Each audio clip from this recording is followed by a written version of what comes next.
sore hari. Kemudian kedatangan dan langsung meneriakkan, kalian enak-enak saja di sini. Setelah mengatakan itu, langsung menyerang dengan menggunakan senjata tajam. Terlihat ada beberapa orang yang juga membawa senjata. Namun demikian, pada saat penyerangan itu yang digunakan untuk menyerang semuanya adalah senjata tajam. Jumlah mereka kurang lebih 11 orang dan yang menyerang ke rumah guru, dan sisanya ada banyak orang di luar rumah guru. Kemudian setelah melaksanakan penyerangan di dalam rumah, mereka membakar rumah guru dengan harapan setelah 2 rumah guru itu dibakar, semuanya meninggal dunia. Namun Tuhan alhamdulillah masih diberikan perlindungan kepada guru dan tenaga kesehatan ini, yang 5 orang berkumpul jadi satu rumah ini, bisa meloloskan diri, bersembunyi di tepi kampung dan di rumah penduduk, dan juga dibantu oleh masyarakat yang tinggal di desa Anggruk, di distrik Anggruk. Kemudian setelah kejadian itu, yang luka-luka semuanya dirawat di Puskesmas Anggruk. Sekelompok orang yang tak dikenal ini tadi setelah membakar 2 rumah itu, kemudian bergerak menuju ke SD Anggruk, di mana dirusak kaca-kacanya dan rencananya akan dibakar. Namun mereka keburu melarikan diri.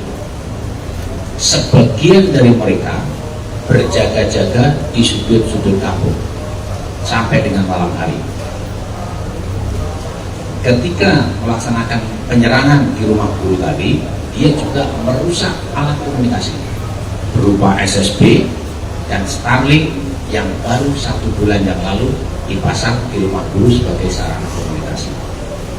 Kemudian melihat keadaan yang seperti itu, semua masyarakat yang tinggal di Anggruk atau di Kampung Yaub 5 semuanya diancam untuk tidak memberikan pertolongan kepada korban.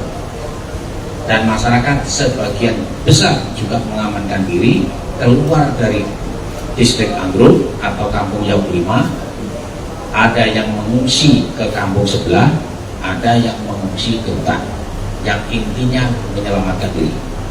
Yang tinggal di desa Yaub 5 atau di Kampung Yaub 5 tinggal para korban, Pak Pendeta, Pak Mantri, dan ada beberapa sebagai tokoh masyarakat yang ada di situ.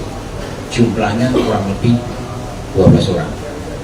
Yang lainnya semuanya mengungsi untuk mencari keselamatan.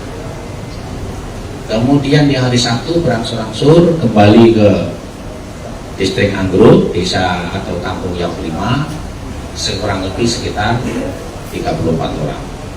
Hari Sabtu sekira jam 09.50 dari Satgas Raja Wali melaksanakan pengamanan dalam rangka untuk melaksanakan evakuasi terhadap korban-korban penyerangan dari OPM tersebut. Diberangkatkan 16 orang dan sudah tiba dan menguasai sasaran. Dalam hal ini adalah distrik Anggruk, Kampung Yaub 5. Setelah berkomunikasi dengan yang di bawah, di situ ada Pak anggota DPRD dan ada tokoh masyarakat yang ada di situ, memberikan tanda bahwa di bawah sudah aman. Maka pasukan yang melaksanakan pengamanan di situ itu mendarat dan dilanjutkan memberikan pertolongan. Setelah desa Yaub 5, Kampung Yaub 5, distrik Anggruk bisa dikuasai, dilanjutkan pesawat yang mengevakuasi mendarat. Nah, setelah mendarat, semua korban dievakuasi dan kemarin tepat jam 02.27 mendarat di Bandara Akpeng hari Sabtu tanggal 22. Setelah mendarat di Bandara Apen, Buyur baru kemudian langsung dievakuasi ke Rumah Sakit Martin ini. Nah, itu kira-kira kronologis secara singkat. Hari-hari sebelumnya, mungkin di hari Sabtu, mungkin ada berita yang sudah dimuat, 6 orang meninggal dunia dan lain-lain. Itu adalah kesalahan informasi.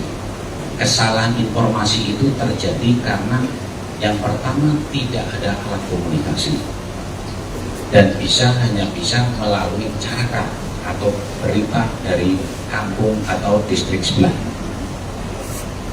Ketika caraka itu melihat bahwa dua rumah guru itu sudah terbakar hangus, mungkin melihatnya juga dari jauh dan secara tergesa-gesa, maka memperkirakan sebelum dibakar di situ ada 5 guru yang sudah berkumpul di 2 rumah itu, dan ada 1 guru lagi, maka dinyatakan meninggal dunia.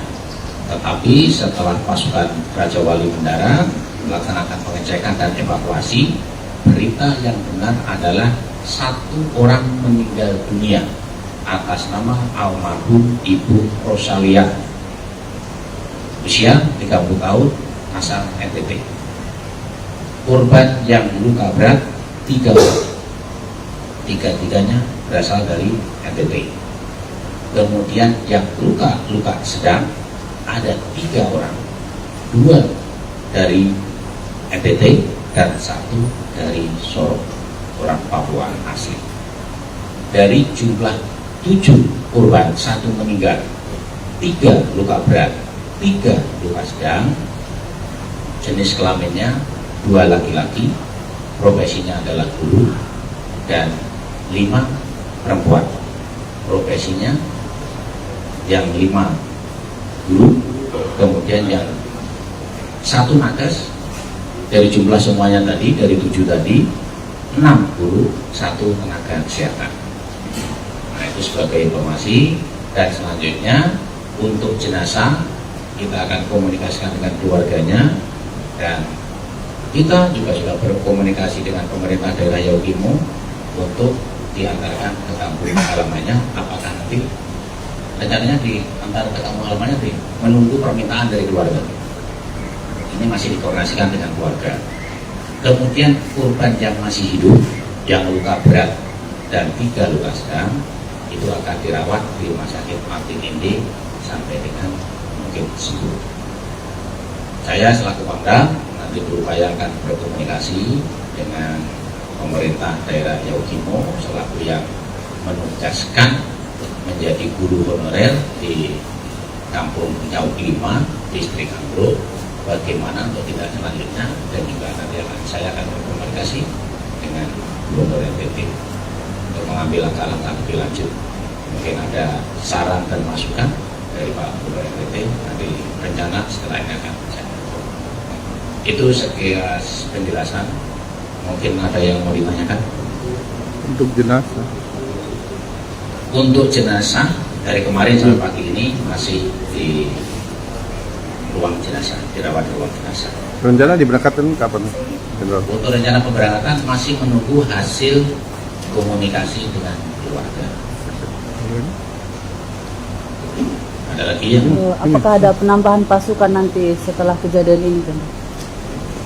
Dan bagaimana sekarang nasib masyarakat yang masih tinggal di sana? Masyarakat yang masih tinggal di sana, mayoritas atau hampir semuanya adalah pabrik secara berangsur-angsur. Yang mengungsi baik di hutan maupun di kampung sebelah tadi sudah berangsur-angsur kembali ke Kampung Yauk 5. Sampai dengan pagi ini yang masih terdata baru 34 orang yang kembali ke kampung. Tapi sudah mulai berangsur-angsur kembali karena di sana sudah ada pasukan yang mengamankan distrik Ambruk. Download Tribun X sekarang, menghadirkan lokal menjadi Indonesia.